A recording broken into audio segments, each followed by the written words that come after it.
मैं सिंगर पवन दीवाना 25 मई 2026 के घटना राजगीर मेला में सुनामी झूला घटना इस पे गाना गईले बानी। रउआ लोग इस गाना को सुनी और दुलार प्यार देही।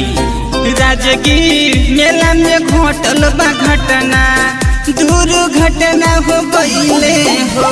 सुनामी झूला पुचढ़ के गिरले, दुर्घटना हो गईले हो। राजगीर में घटना घटल हो, राजगीर में घटना घटल हो। सुनामी झूला पुचढ़ के गिरले, दुर्घटना हो गईले हो। जानवा समैया से पहिले गईले, दुर्घटना हो गईले हो।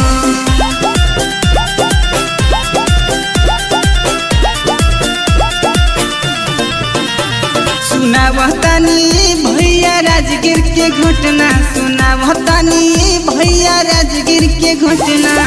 राजगीर के घटना सुनामी झूला घटना, राजगीर के घटना हो अमन वाला घटना। सुनावतानी भैया राजगीर के घटना, सुनावतानी भैया राजगीर के घटना।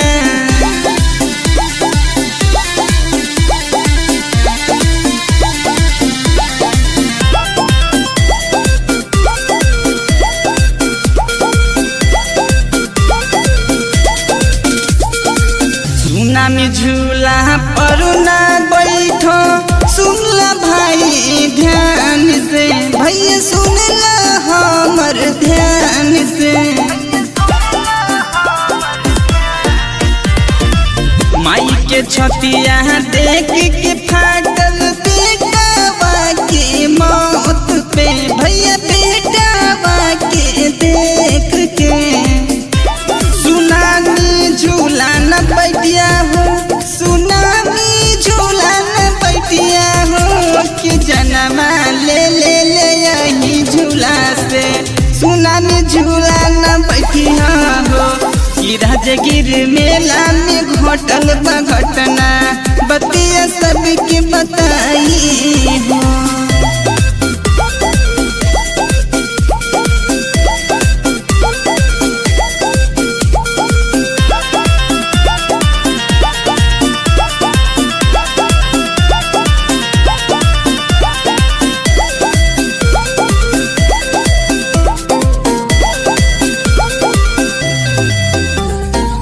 माई से एक बेटा छिन गईले, दुख औरी दर्द बा, भैया दुख औरी दर्द बा।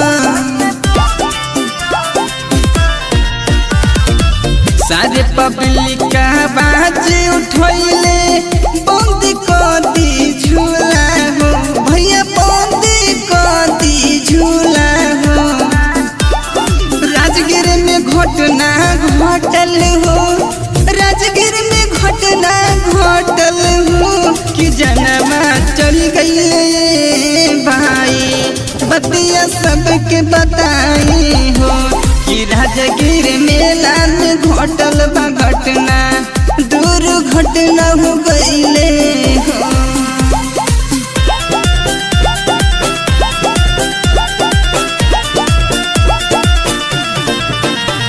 अब बंद कर भैया सुनामी झूला के, अब बंद कर भैया सुनामी झूला के। सुनामी झूला के हो मौत झूला के, सुनामी झूला के हो मौत झूला के। अब बंद कर भैया सुनामी झूला के। दिल कांप गईले भैया ये घटना के सुन के।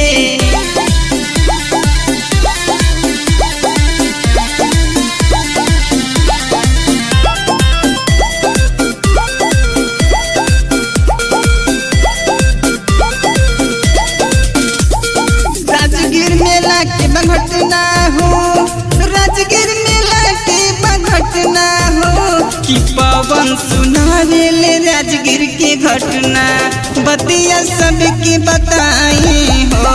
कि राजगीर मेला में घटल बा घटना, बतिया सबके बताई हो।